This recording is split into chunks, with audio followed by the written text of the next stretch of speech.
World's biggest astrology community in Tamil. Online Astro TV, வாழ்வின் வெளிச்சம்.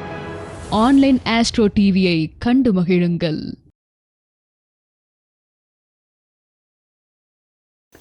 ஐயாவை பற்றி சொல்லணும் அப்படின்னா வாஸ்து அப்படின்னாலும் ஐயாவை பற்றி சொல்லலாம். அதே போல் 12 பாவங்களில் எந்த பாவத்தை பற்றி பேச சொன்னாலும் ஐயாவை பற்றி சொல்லலாம்.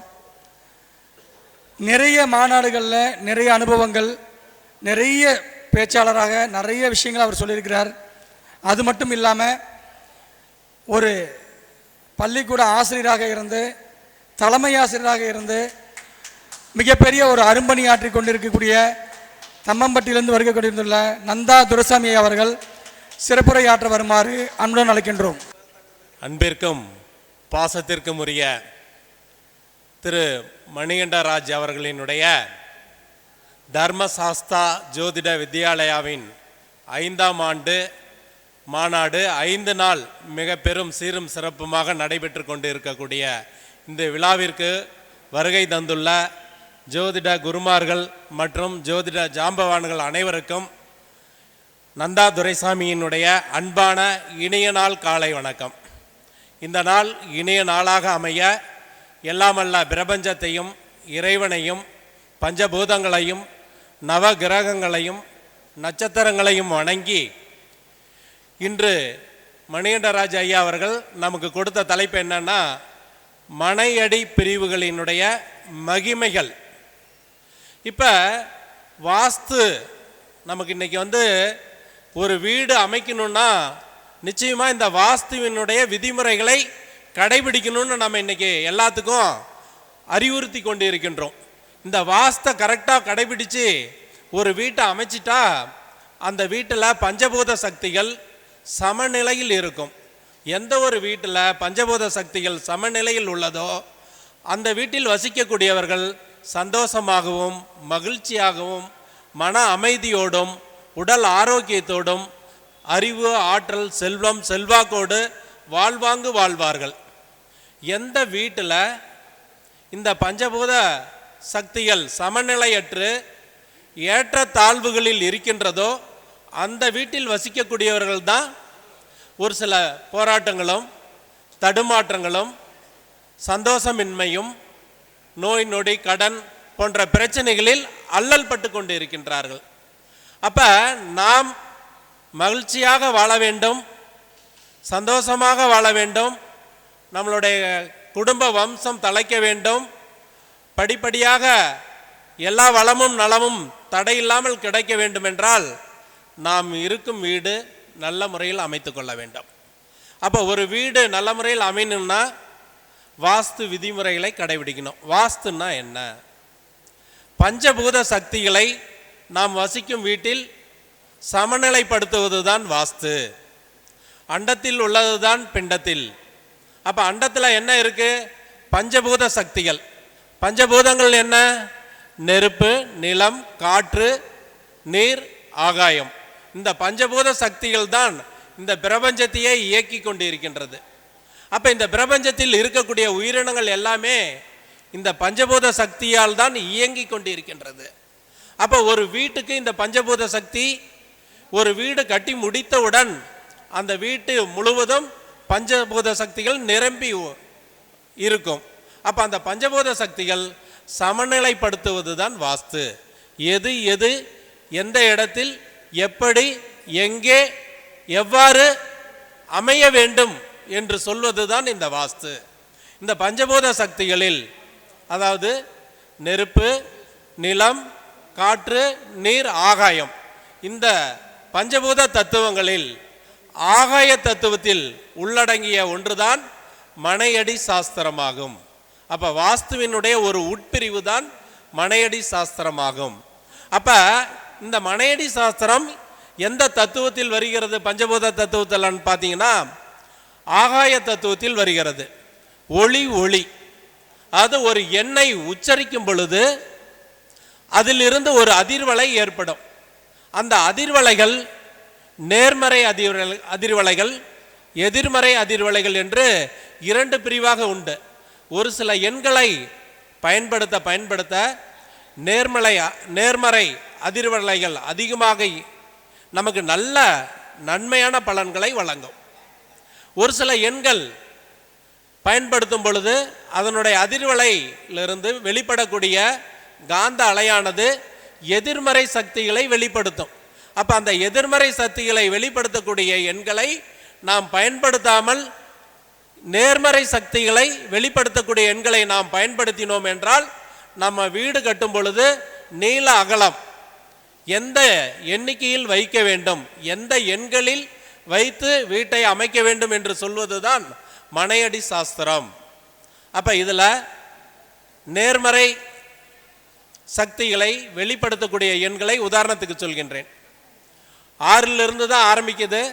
முதல் 5 எண்களுக்கு அது சமநிலையில் இருக்கக்கூடிய எண்கள்.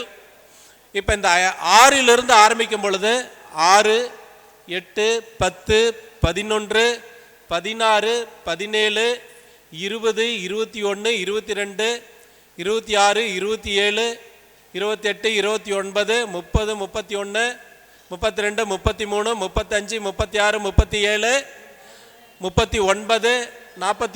42, 45, 50, 52, 54, 56, 60, 64, 66, 68, 70, 71, 72, 73,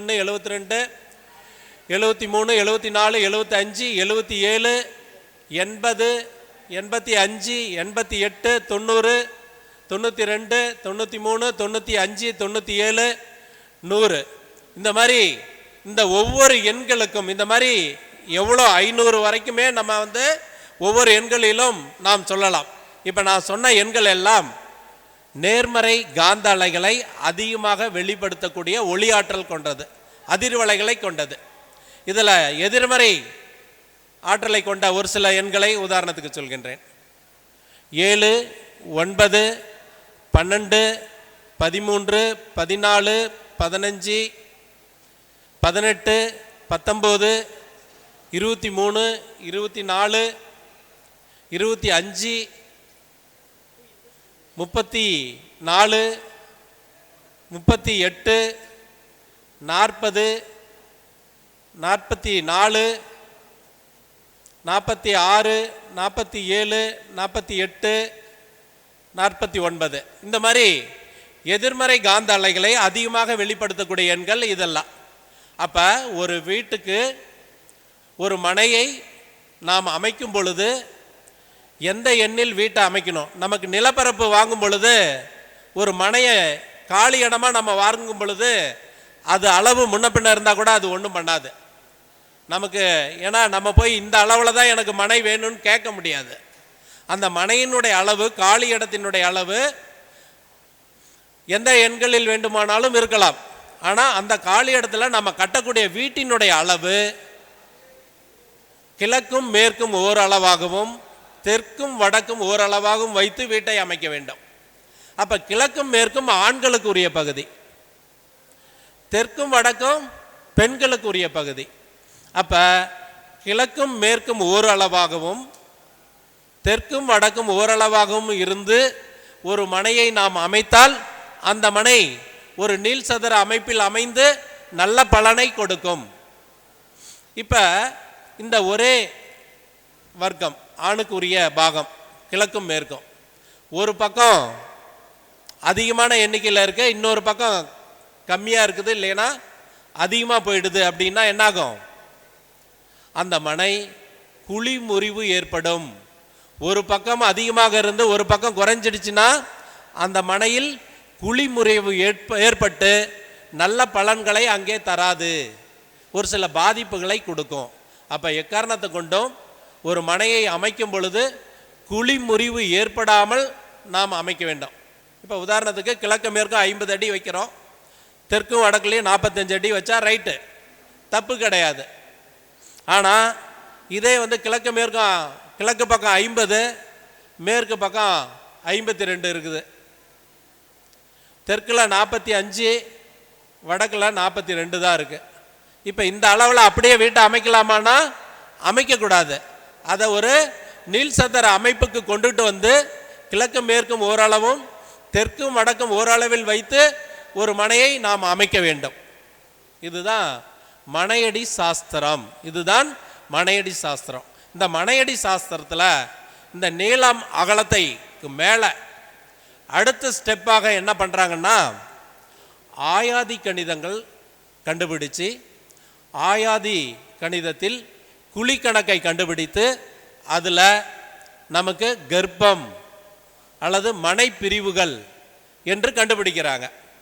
அப்போ இந்த ஆயாதி கணிதத்தில் 25 வகையான பொருத்தங்கள் உண்டு. அதில் ஷட் ஆயாதி கணிதம், தசா ஆயாதி கணிதம், சோடச ஆயாதி கணிதம், பஞ்சவிம்ச ஆயாதி கணிதம்னு இருக்குது.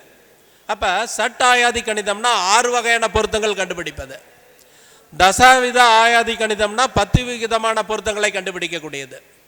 சோடச ஆயாதி கணிதம்னா 16 வகையான பொருத்தங்களை கண்டுபிடிக்கக்கூடியது. பஞ்சவிம்ச ஆயாதி கணிதம் என்பது 25 வகையான பொருத்தங்களை கண்டுபிடிக்கக்கூடியது. அப்போ ஒரு மனையில் நம்ம வீடு கட்டும் பொழுது இந்த ஆயாதி கணிதத்தை கணித்து எல்லா பொருத்தமுமே இருக்குதான்னு பார்த்தா எல்லா மனைக்கும் அது பொருந்தி வராது. அதில் முக்கியமான பொருத்தங்கள் மனை பொருத்தம், ஆதாய பொருத்தம், நேத்திர பொருத்தம், வயது பொருத்தம், தாராபலன், இந்த மாதிரி ஒரு சில முக்கியமான பொருத்தங்கள் இருந்தாலே அந்த மனை நல்ல பலன்களை வழங்க ஆரம்பிச்சிடும். அப்போ இந்த ஆயாதி கணிதத்தை எப்படி கண்டுபிடிக்கிறது? இந்த ஆயாதி கணிதம் கண்டுபிடிக்கக்கூடியதில் ஒரு 4 வகையான முறைகள் உள்ளது. அந்த காலத்தில் முழம் கணக்கு, காலடி, கை முழம், இந்த மாதிரிலாம் கணக்கு போட்டாங்க. இன்று நம்ம அடிக்கணக்கில் நம்ம கொண்டுட்டு வந்துட்டோம். இப்போ இந்த அடிக்கணக்கில் எப்படி குழி கணக்கை நாம் கண்டுபிடிப்பது அப்படின்னு பார்த்தீங்கன்னா, ஒரு மெத்தடு 4 பக்க நீள அகலத்தையும் கூட்டி அதை 12ஆல் பெருக்கி 1.375ஆல் வகுத்து வரக்கூடியதை குழி என்று கண்டுபிடிக்க வேண்டும் என்று ஒரு மெத்தடு சொல்கின்றது. இன்னொரு முறை நீளத்தையும் அகலத்தையும் பெருக்கி அதை பரப்பளவுங்கிறது 3x3 9ஆல் வகுத்து வரக்கூடியதையே குழி, ஆயம், கர்ப்பம் என்றெல்லாம் நாம் அழைக்கலாம் என்று சொல்கின்றது. இது இல்லாமல் இன்னும் 2 முறை உள்ளது. அதில் எல்லா முறையும் போட்டு குழப்பிக்கொள்ள வேண்டாம். இந்த 2 முறையை ஃபாலோ பண்ணால் போதும். இந்த 2 முறையில் ஏதாவது ஒரு முறையை ஃபாலோ பண்ணால் போதும். அதே மாதிரி இந்த நீளம் அகலத்தை பெருக்கும் பொழுது அந்த பெருக்களினுடைய எண்ணிக்கை டோட்டலானது ஒற்றைப்படையில் இருக்குமாறு அமைத்து கொண்டாலே போதுமானது. உங்களுக்கு ஓரளவுக்கு அந்த கட்டிடம் சிறப்பானதாக வந்துவிடும். இரட்டைப்படையில் இல்லாமல் அந்த டோட்டல் நீளத்தையும் அகலத்தையும் பெருக்கும் பொழுது வரக்கூடிய டோட்டலானது ஒற்றைப்படையில் வரக்கூடியதாக இருந்தால் போதுமானது. இப்போ குழியை நாம் கண்டுபிடிச்சிட்டோம். இந்த குழியிலிருந்து மனையை எப்படி நாம் கண்டுபிடிக்க வேண்டும்? மனை கண்டுபிடிக்கும் பொழுது, அதாவது கர்ப்பம்னா எத்தனை வகையான மனைகள் உள்ளது.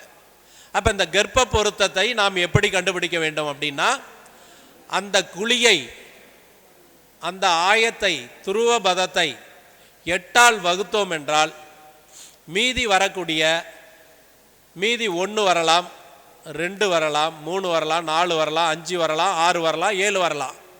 அப்போ எதுவுமே மீதி இல்லைன்னா அது 8ன்னே நாம் எடுத்துக்கணும். மீதி எதுவுமே இல்லைன்னா அதை நாம் 8 என்றே எடுத்துக்கொள்ள வேண்டும். அப்போ அந்த மாதிரி ஒவ்வொரு எண்ணுக்கும் ஒரு மனை. இப்போ 1 மீதம் 1 வந்தால் அந்த மனைக்கு பேர் கருடமனை என்று பெயர். மீதி நமக்கு குழியை 8ஆல் வகுக்கும் பொழுது மீதி 1 வந்தால் அந்த மனைக்கு என்ன பேர்? கருடமனை என்று பெயர். அப்போ கருடன், அப்போ அந்த கருடன் என்பது ஆகாயத்தில் தனக்கென்று ஒரு தனி பாதையை அமைத்து கொண்டு தன்னிச்சையாக செயல்படக்கூடிய ஒரு கருடனாகும். அப்போ இந்த கருடன் மனை அமைத்து விட்டால் சீரும் சிறப்புமாக அமையும் அந்த கட்டடம். அப்போ இந்த கருடன் மனையை எல்லா திசைக்கும் அமைக்கலாமா அப்படின்னு பார்க்கணும். ஒவ்வொரு மனையும் ஒரு குறிப்பிட்ட திசைக்கு பகையாகும், மீதி 3 திசைகளுக்கு நட்பாகும். அப்போ இந்த கர்டன் என்பது கிழக்கு திசையை குறிக்கக்கூடிய மனையாகும். கர்டன் மனை என்பது எந்த திசைக்கு நம்ம பயன்படுத்தலாம்? கிழக்கு திசைக்கு. இந்த கிழக்குக்கு நேர் எதிர்ப்பக்கம் உள்ள மனை என்னன்னு பார்த்தீங்கன்னா மேற்கு. மேற்கு வாசல் உள்ள மனைக்கு இந்த கர்டன் மனை வைக்கக்கூடாது, அது பகையாகும். ஒரு மனைக்கு நேர் ஆப்போசிட் உள்ளது பகை, சைடில் உள்ளது எல்லாமே நட்பு. அப்போ இந்த கர்டன் மனை கிழக்கு வாசலுக்கு ரொம்ப சிறப்பாக அமையும். தெற்கு வடக்குக்கு நல்ல பலனை கொடுக்கும். மேற்கு வாசல் உள்ள ஒரு வீட்டிற்கு கர்டன் மனையை பொருத்தக்கூடாது. அப்போ மீதம் ஒன்று வரக்கூடிய கர்டன் மனையை கிழக்கு தெற்கு வடக்கு வாசலுக்கு பயன்படுத்தலாம், மேற்கு வாசலுக்கு பயன்படுத்தக்கூடாது. அப்போ இந்த மனை கிழக்கு வாசலுக்கு பயன்படுத்தும் பொழுது கிழக்கு பகுதிங்கிறது இந்திரனுக்கு உரிய பகுதியாகும்.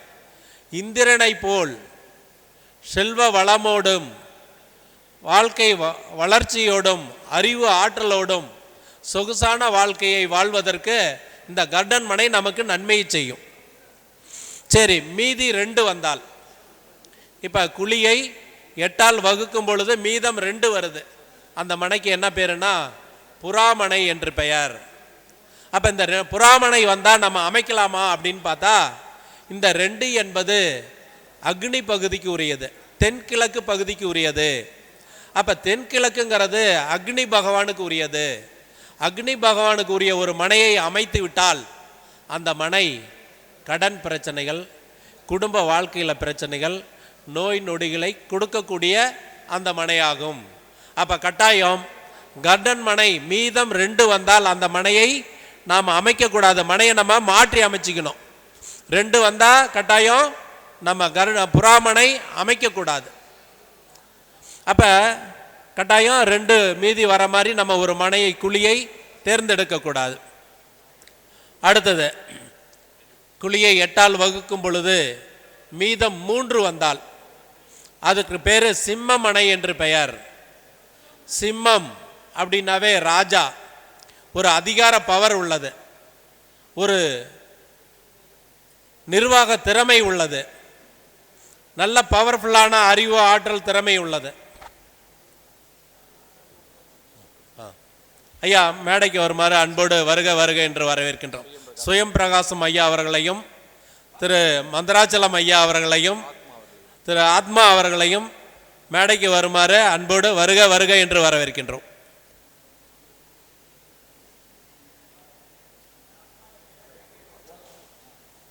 ஐயா வாங்க வாங்க அண்ணா, வாங்க வாங்க வாங்க ஐயா,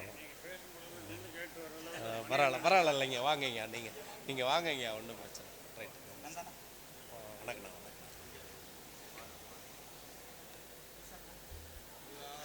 அப்போது குழியை 8ஆல் வகுக்கும் பொழுது மீதம் 3 வந்தால் அது சிம்மமனை. சிம்மம் என்பது தெற்கு வாசலுக்கு உரிய மனை. அப்போ தெற்கு வாசலுக்கு சிம்மமனையை நாம் வைத்தால் மிகப்பெரிய அரசியல் செல்வாக்கு, அரசு அதிகாரம், நிர்வாக திறமை, சேமிப்புகள், செல்வம் செல்வாக்கோடு வாழ்வதற்கு நல்ல அமைப்பாகும். அப்போ இந்த சிம்மமனையை எந்த பக்கத்துக்கு வைக்கக்கூடாது? சிம்மமனைக்கு தெற்குக்கு பகை எதுன்னா நேர் வடக்கு. அப்போ வடக்கு வாசலுக்கு சிம்மமனையை வைத்தால் ராஜா கூஜாவாகி விடுவார், கூஜா தூக்குற அளவுக்கு போயிடுவார். ராஜாவுக்கு அங்கே அதிகாரம் கிடையாது, அடிமையாக செயல்படக்கூடிய ஒருத்தராக மாறிவிடும். அப்போ வடக்கு வாசலுக்கு சிம்மமனையை வைத்தால் அந்த குடும்ப தலைவனுக்கு அதிகாரம் இல்லாமல் அடிமை போல அவர் நடத்தப்படுவார். எக்காரணத்தை கொண்டு வடக்கு வாசலுக்கு சிம்மமனையை அமைக்கக்கூடாது. அப்போ மீதி பக்கத்துக்கு கிழக்கு மேற்குக்கு அமைக்கலாம்னா கட்டாயம் அமைக்கலாம். தெற்கு கிழக்கு மேற்குக்கு சிம்மமனை அமைக்கலாம். ரைட்டு. இப்போ குழியை 8ஆல் வகுக்கும் பொழுது மீதம் 4 வந்தால் அது நாய் மனை என்று பெயர். அப்போ அந்த நாய் 4ஆம் இடங்கிறது நாய், அது பார்த்திங்கன்னா ராகுக்குரிய பகுதி, தென்மேற்கு பகுதி. அப்போ தென்மேற்கு பகுதி கிராஸ் உள்ள மனையை அமைக்கலாமான்னா கட்டாயம் அமைக்கக்கூடாது. அந்த மாதிரி நாய் மனை வந்ததுன்னா நாய்ப்படாத பாடுபடுவாங்க, ஒரு இடத்துல நிற்க மாட்டாங்க, ஓடிக்கிட்டே இருப்பாங்க அப்படின்னு பேர். அந்த குடும்ப தலைவன் ஒரு இடத்துல நிற்காம ஓடிக்கொண்டே இருப்பார். அப்போ நாய் மனை கட்டாயம் எந்த திசைக்குமே அமைக்கக்கூடாது. சரி, மீதம் 5 வந்தால் அதை வந்து பசுமனை அல்லது சர்ப்பமனை என்று பெயர். அப்போ இது மேற்கு வாசலுக்கு ரொம்ப சிறப்பாக இருக்கும். இது நேர் ஆப்போசிட்டு கிழக்கு வாசலுக்கு இது பயன் தராது. கிழக்குக்கு கட்டாயம் வைக்கக்கூடாது. அப்போ மீதி உள்ள பக்கம் தெற்கு, வடக்கு, மேற்கு இந்த 3 பக்கங்களுக்கும் இந்த பசுமனையை அமைக்கலாம். அடுத்தது மீதம் 6 வந்தால் அது காக்காமனை. அப்போ 6 வந்தால் காக்காமனை. இது வடமேற்கு பகுதிக்கு உரியது. அப்போ இந்த வடமேற்கு பகுதிங்கிறது ஒரு மனை வடமேற்கு திரும்பி இருந்தால் அந்த மனை வம்பு வழக்கு, கோர்ட்டு, ஸ்டேஷன் பிரச்சனை, குடும்ப ஒற்றுமை இல்லாமல் போகிறது, நம்ம பேசியே வம்பு வழக்கை ஏற்படுத்தி கொள்ளக்கூடிய பகுதி. அப்போ கட்டாயம் 6 வந்தால் இந்த காக்காமனை அமைக்கக்கூடாது. எந்த திசைக்குமே நம்ம அமைக்கக்கூடாது. மீதம் 7 வந்தால் அது கஜமனை என்று பெயர். கஜம் என்றால் யானை, யானமனை. அப்போ வடக்கு வாசலுக்கு யானமனை வந்தால் யானை கட்டி போரடிக்கக்கூடிய அளவுக்கு வசதி வாய்ப்புகளோடு, செல்வம் செல்வாக்கோட அந்த குடும்ப தலைவன், அந்த குடும்பம் இருக்கும். அப்போ வடக்கு வாசலுக்கு கட்டாயம் யானமனை வைக்கலாம். இந்த வடக்கு வாசலுக்கு பகை எது? தெற்கு பக்கம். அப்போ தெற்கு வாசல் உள்ள ஒரு கட்டடத்துக்கு யானமனை வச்சிங்கன்னா யானை கட்டி தீனி போட முடியாதுங்கிற அளவுக்கு யானைக்கு எள்ளுரண்டையே பத்தாத நிலைமை ஏற்பட்டு போயிடும். அப்போ பற்றாக்குறை உள்ள மனையாக போய்விடும். அப்போ தெற்கு வாசலுக்கு யானை மனை வைக்கக்கூடாது. மற்ற 3 திசைகளுக்கும் வடக்கு, கிழக்கு, மேற்கு இந்த 3 திசைகளுக்கும் யானை மனையை பொருத்தலாம். அப்போ இதுதான் மனை பொருத்தம். அப்போ ஒரு வீட்டை அமைக்கும் பொழுது அந்த மனை சிறப்பாக அமையணும்னா இந்த மனையை நாம் சரியாக தேர்ந்தெடுத்து விட்டோம் என்றால் அந்த மனை சிறப்பாக இருக்கும். அதே மாதிரி வயது பொருத்தத்தை பார்க்கணும். வயது பொருத்தத்தை நம்ம எப்படி பார்க்கணுன்னா, குழியை 27ஆல் பெருக்கி 100ஆல் வகுக்க வேண்டும். குழியை 27ஆல் பெருக்கி 100ஆல் வகுத்தால் மீதி வரக்கூடியது தான் அந்த கட்டடத்தினுடைய வயது. அப்போ அந்த கட்டடத்தினுடைய வயது 30க்கு மேலே அதிகமாக போயிட்டாலே அது நல்ல மனை என்று தான் பெயர். ஒருவேளை வயது கம்மியாக இருந்தால் என்ன பண்ணணும், அந்த ஒரு குறிப்பிட்ட எத்தனை வருஷமோ அத்தனை வருஷம் முடியும் போது அந்த கட்டடத்தில் ஒரு மாற்றம் பண்ணுவாங்க. அதுதானே தவிர வயது கம்மியாக இருக்குதுன்னு யாரும் பயப்பட வேண்டிய அவசியம் இல்லை. அப்போ வயது பொருத்தம். அடுத்து நேத்திர பொருத்தெல்லாம் பார்க்கணும். இதெல்லாம் பொதுவாக நம்ம வந்து மனை பிரிவுகளில் பார்க்க வேண்டிய பொருத்தங்கள். அப்போ வாஸ்துல நம்ம முக்கியமாக கடைபிடிக்க வேண்டிய விஷயம். அப்படியே ஒரு சில டிப்ஸ் மட்டும் சொல்லிட்டு நான் வந்து இந்த உரையை நிறைவு செய்கின்றேன். வாஸ்துல நாம் கடைபிடிக்க வேண்டிய நடைமுறைகள். ஒரு கட்டடத்தை நம்ம தேர்ந்தெடுக்கும் பொழுது அந்த கட்டடம் நீள் சதுர அமைப்பில் இருக்கின்றதா என்பதை நாம் பார்க்க வேண்டும். அப்போ வெறும் காலி இடம் ஏற்ற இறக்கமாக இருந்தாலும் நம்ம அமைக்கக்கூடிய கட்டிடம் நீள் சதுர அமைப்பில் இருக்கும்படி பார்த்து கொள்ள வேண்டும். 2வது, அந்த கட்டடத்தில் கிழக்கு பக்கம் காலி இடம் அதிகமாகவும் மேற்கு பக்கம் காலி இடம் குறைவாகவும் அமைக்க வேண்டும். 3வது, தெற்கு பக்கம் காலி இடம் குறைவாகவும் வடக்கு பக்கம் காலி இடம் அதிகமாகவும் அமைக்க வேண்டும். அடுத்து 4வது, பஞ்சபூத சக்திகள், நிலத்தத்துவம், தென்மேற்கு. அப்போ தென்மேற்கு பகுதியில் வெயிட் அதிகமாக உள்ள பொருள்கள் இருக்கக்கூடிய பெட்ரூம், ஸ்டோர் ரூம் இந்த மாதிரி அமைப்புகளை தென்மேற்கில் கொண்டுட்டு வந்துடணும். அடுத்தது காற்று தத்துவம், வடமேற்கு. வடமேற்கில் படிக்கட்டும், பாத்ரூம் இவைகளை எல்லாம் செப்டிக் டேங்கும் வரக்கூடிய வகையில் அமைக்க வேண்டும். அடுத்து நெருப்பு தத்துவம், தென்கிழக்கில் அக்னி பகுதியில் சமையலறை வருமாறு வீட்டை அமைக்க வேண்டும். அடுத்து நீர் தத்துவம், வடகிழக்கு பகுதியில் அந்த வடகிழக்கு ஈசானியம் என்ற சொல்லக்கூடிய பகுதியில் தண்ணீர் தொட்டி, கீழ்நிலை தண்ணீர் தொட்டி. இங்கே வந்து மேல் தொட்டி அமைக்கக்கூடாது. தரைமட்டத்துக்கு கீழே இருக்கக்கூடிய அண்டர் கிரவுண்ட் தொட்டியோ போர்வெல்லோ அமைத்து கொள்ளலாம். அந்த மாதிரி போர்வெல் அமைக்கும் பொழுது தென்மேற்கு மூலையிலிருந்து வடகிழக்கு மூலைக்கு ஒரு நூலை கட்டி நேர்கோட்டை நம்ம அமைச்சோம்னா அந்த நேர்கோட்டில் இந்த தொட்டி மாட்டக்கூடாது. தென்மேற்கு மூலையிலிருந்து வடகிழக்கு மூலைக்கு ஒரு கவுத்தை கட்டி நேர் பண்ணிங்கன்னா அந்த நேர்கோட்டில் இந்த தொட்டியானது தொட்டியோ போர்வெல்லோ கிராஸ் ஆகக்கூடாது. அதில் மாட்டாமல் வடக்கில் உள்ள வடக்கு ஈசானியத்திலோ கிழக்கு பக்கம் உள்ள கிழக்கு ஈசானிய பகுதியிலோ தண்ணீர் தொட்டியை அமைத்து விட்டால், போர்வெல்லை அமைத்து விட்டால் அந்த கட்டடம் மிகப்பெரிய சிறப்பான நல்ல பலன்களை கொடுக்கும். அப்போ மையப்பகுதி பிரம்மஸ்தானம்னு சொல்லக்கூடிய மையப்பகுதி, கட்டடத்தினுடைய மையப்பகுதி. இந்த மையப்பகுதியில் முடிஞ்ச வரைக்கும் ஒரு ஹால் வந்துருச்சுன்னா, அதாவது எல்லாரும் அமர்ந்து பேசக்கூடிய ஒரு பகுதியாக அமைஞ்சிட்டா ரொம்ப பிரமாதமாக இருக்கும். ஏன்னா இந்த பிரம்மஸ்தான பகுதியில் சுவர் வரக்கூடாது. ஒரு சில சமயத்தில் என்ன பண்ணுவாங்க, ரூம் தடுக்கிறேன்னு சொல்லிட்டு அந்த தென்மேற்கும் வடகிழக்கும் ஒரு கோடு போட்டுட்டு, தென்கிழக்கும் வடமேற்கும் ஒரு கோடு போட்டு, சென்டர் பகுதி தான் பிரம்மஸ்தானம். இந்த 2 கோடும் ஜாயிண்ட் ஆகக்கூடிய இடம். அந்த இடத்துல சுவர் வரக்கூடாது கட்டாயம். நீங்கள் எந்த ஒரு மேப் போட்டிருந்தாலும், கட்டட பிளானை நீங்கள் கரெக்ட் பண்ணியிருந்தாலும், அந்த பிரம்மஸ்தானத்தில் சுவர் வராமல் அந்த இடத்துல ஹால் வர மாதிரி ஒரு வீட்டை அமைச்சிட்டிங்கன்னா மிகப்பெரிய பிரம்மாண்ட நல்ல பலன்களை கொடுக்கும். ஆக அப்போ அதை நம்ம பார்த்துக்கணும். அப்போ நீள அகலம், மனையினுடைய நீள அகலம் நட்பு எண்களாக இருக்கணும். நீளத்துக்குரிய எண்ணும் அகலத்துக்குரிய எண்ணும் நட்பு எண்களாக அமைக்க வேண்டும். நட்பு கிரகத்துக்குரிய எண்களாக நாம் அமைக்க வேண்டும். அடுத்து வீட்டை சுற்றி அரச மரம், ஆலமரம், பனை மரம், இந்த மாதிரி மரங்கள் வீட்டில் அருகாமையில் இல்லாமல் பார்த்து கொள்ள வேண்டும். வீட்டை சுற்றி நமக்கு தெற்கு பக்கம் மேற்கு பக்கம் கொஞ்சம் உயர்ந்த மரங்கள் இருக்கலாம். வடக்குலையும் கிழக்குலையும் செடிகள் தான் வைக்கணும். கட்டாயம் அங்கே மரங்கள் நம்ம எதுவும் பயன்படுத்தக்கூடாது. நம்ம வீட்டை எப்பயுமே ஒரு நல்லா டெய்லி சுத்தம் பண்ணும் பொழுது அந்த தண்ணீரோடு மஞ்சள் உப்பு கலந்து அந்த வீட்டை தொடச்சிட்டிங்கன்னா அதில் உள்ள நெகட்டிவ் எனர்ஜி எல்லாம் விலகிவிடும். அந்த வீட்டில் பாசிட்டிவ் எனர்ஜி கட்டாயம் இருக்கும். அப்போ அந்த வீட்டில் நம்ம வடகிழக்கு பக்கம் இருக்கக்கூடிய ரூமில் ஜன்னல் பெரிய திறப்பாக இருக்கணும். அந்த ஜன்னல் எப்பயுமே திறந்து இருக்கக்கூடிய வகையில், நம்ம வெளியில் போகும்போது மட்டும்தான் அந்த வடகிழக்கில் உள்ள ஜன்னலை நம்ம அடைக்கணும். மற்ற நேரங்கள் வடகிழக்கிலிருந்து வீட்டுக்கு உள்ளே நல்ல காற்றோட்ட வசதி வரக்கூடிய வகையில் அந்த ஜன்னல் எப்பயுமே திறந்து இருக்க வேண்டும். அப்போ அந்த மாதிரி நம்ம வீட்டை அமைச்சிக்கிட்டோம்னா நிச்சயமாக ஒரு மிகப்பெரிய நல்ல பலனை தரும். இந்த வாஸ்துவை நீங்கள் பயன்படுத்தி உங்களுடைய வாழ்க்கை தரத்தை வளமாக நலமாக அமைத்து கொள்ள எல்லாமல்ல இறைவனையும் பிரபஞ்சத்தையும் வேண்டி இந்த வாய்ப்பை கொடுத்த திரு மணிகண்டராஜ் அவர்களும் அவர்களது குடும்பத்தாரும் உடல் நலம், நீலாயுள், நிறை செல்வம், உயர் புகழ் பெற்று பல்லாண்டு பல 100 ஆண்டுகள் இந்த ஜோதிடத்திற்கு சேவை செய்ய வேண்டும் என்று மனமாற வாழ்த்தி விடைபெறுகிறேன். நன்றி, வணக்கம்.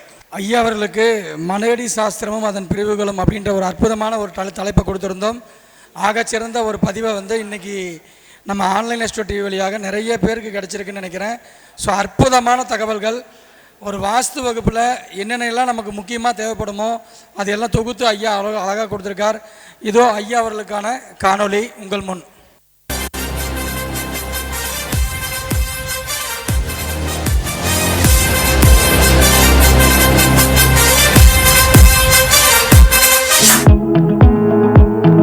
வாஸ்து மூலம் வளமான வாழ்வும் ஆனந்தம் கொண்டாடும் வீடும் உங்களை கொண்டாட தவறியதில்லை. வாஸ்து ஆராய்ச்சியாளர் என்றதும் நினைவில் வந்து நிற்கும் தங்களின் தவ உருவம் உங்களுக்கு தெரிந்த சூட்சுமங்கள் அனைத்தும் அள்ளித்தந்து விடும் அற்புத மாமனிதர். பொறுமை, கருணை, அன்பு, அரவணைப்பு, எல்லோரையும் சமமாய் பாவிக்கும் பெருந்தன்மையான குணமும் உங்களின் தனித்துவம். மேடைகளில் நீங்கள் தரும் வாஸ்து பற்றி நுணுக்கங்கள், ஜோதிட கருத்துக்கள் யாவும் முத்துச்சரமாய் எங்களின் நினைவில் பதிய வைக்க தவறியதில்லை.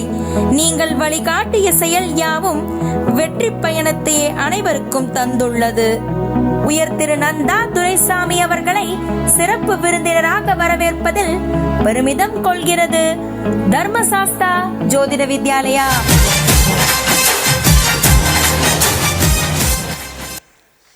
ஐயா அவர்களை சிறப்பிக்க அவையில் இருக்கக்கூடிய அனைத்து ஜோதிட குருமார்களும் மேடைக்கு வந்து ஐயா அவர்களை சிறப்பிக்க வேண்டுமாய் அன்புடன் கேட்டுக்கொள்கிறோம்.